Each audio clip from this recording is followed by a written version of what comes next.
Bonjour, nous avons vu dans le cours précédent la réaction chimique, l'avancement de réaction, l'avancement maximal si la réaction est totale, le réactif limitant et le réactif en excès. Dans ce cours, nous allons aborder la notion de chaleur de réaction. Considérons la réaction suivante. À l'instant initial, on a des quantités de matière de chacun des constituants. Le mélange initial peut contenir les produits de réaction aussi. À l'instant T final, pour les réactifs, on écrit le nombre de moles initial moins le coefficient stoichiométrique multiplié par l'avancement.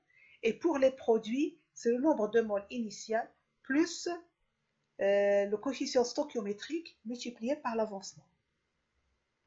On pourra noter l'enthalpie de ce système à un instant donné comme étant la somme des NI-HI, c'est-à-dire le nombre de moles de chacun des constituants multiplié par son enthalpie molaire. Et la variation d'enthalpie entre l'état initial et l'état final, c'est H final moins H initial. H initial, on va le prendre qui va correspondre à TI égale à 0. Et on a les quantités de matière multipliées par les HI de chacun des constituants. De même, pour H final, les quantités de matière multipliées par les HI de chacun des constituants et on fait la somme. Delta H de réaction, c'est la différence entre ces deux expressions. Nous remarquons que N01H1 va se simplifier avec moins N01H1. De même pour N02H2, N03H3 et N04H4. Et on obtient finalement un delta H qui est égal à moins nu1 xi H1 moins nu2 xi H2 plus nu3 xi H3 et plus nu4 xi H4 que l'on peut écrire de cette façon en mettant xi en facteur et en notant cette expression qui est la somme des nu-i-hi des produits moins nu-i-hi des réactifs. Cette expression sera notée delta HR, delta H de réaction, où on écrit un petit r en indice entre delta et H. On pourra remarquer que delta H de réaction représente l'enthalpie, la variation d'enthalpie du système si l'avancement est égal à 1. Donc l'expression de delta H de réaction, c'est la somme du nu-i-hi des produits moins nu-i-hi des réactifs à une température donnée et à une pression donnée.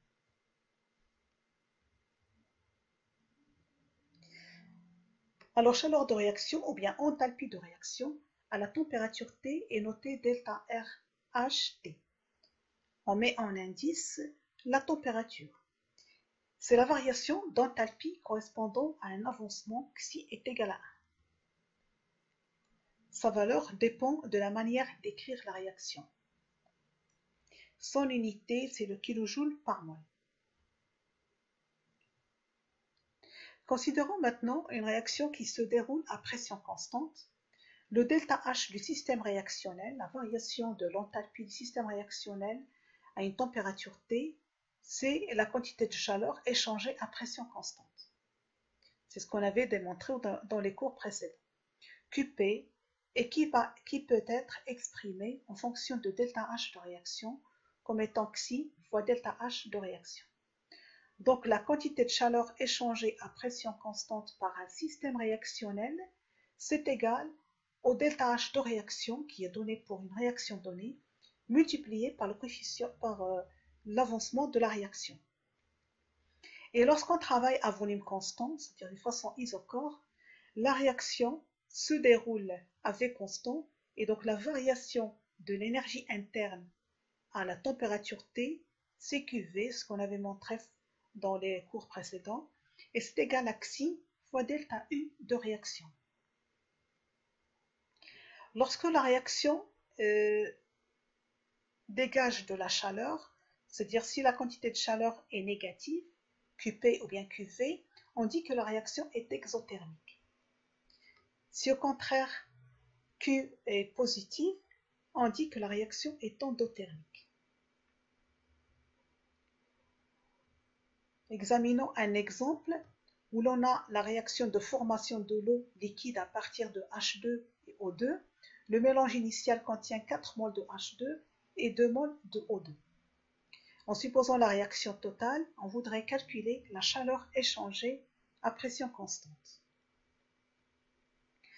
La réaction peut s'écrire de deux façons différentes. La première, ou bien la deuxième, où on a un demi-entier, c'est-à-dire c'est la même réaction, seulement qu'on a divisé les coefficients stoichiométriques par un demi. Le delta H de réaction, on a dit qu'il dépend de la façon d'écrire la réaction. Donc pour la première réaction, le delta H c'est de moins 570,4 kJ par mol, alors que pour la deuxième réaction, le delta H c'est moins 285,2, c'est-à-dire exactement la moitié de cette valeur. Donc si on divise la réaction par un coefficient, on divise son enthalpie de réaction par le même coefficient. Utilisons la première réaction pour faire le calcul de la chaleur échangée par ce système. On dresse le tableau d'avancement. À t égale à 0, on est parti de 4 moles et 2 moles. On pourra déjà remarquer que 4 sur 2, c'est égal à 2 sur 1. Ou bien 1 sur 2, c'est égal à 2 sur 4. C'est-à-dire le rapport des nombres de moles initial, des nombres de moles AT initial, que l'on compare avec le rapport des coefficients stoichiométriques. Donc ici, on pourra remarquer que le mélange est stoichiométrique. À T final, un instant quelconque, on a 4 moins 2 xi, 2 moins xi pour O2 et 2 xi de H2O qui seront formés.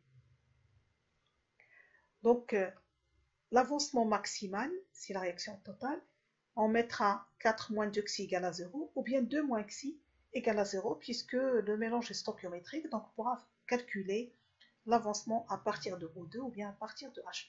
Dans les deux cas, on obtient 2 moles pour xi max.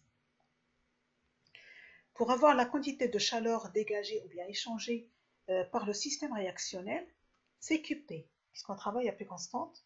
Donc c'est QP, c'est l'avancement multiplié par le delta H. L'avancement c'est égal à 2 moles. Le delta H c'est moins 570,4 et on obtient moins 1140,8 kJ. Si par contre on utilise la deuxième réaction, avec bien sûr l'enthalpie correspondante, on dresse le tableau d'avancement et on calcule xi max. Xi max c'est égal à 4 moles à partir de H2 ou bien à partir de O2 puisque le mélange est stoichiométrique. Donc dans les deux cas, on obtient le même avancement maximal qui est égal à 4 moles.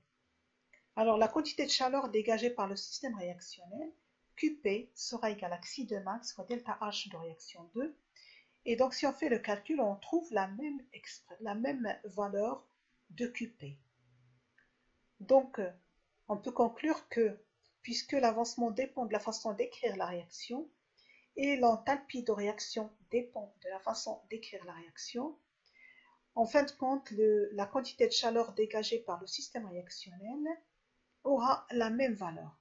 Donc on peut choisir d'écrire la réaction de la façon 1 ou bien de la façon 2, on obtiendra toujours la même quantité de chaleur pour le système réactionnel.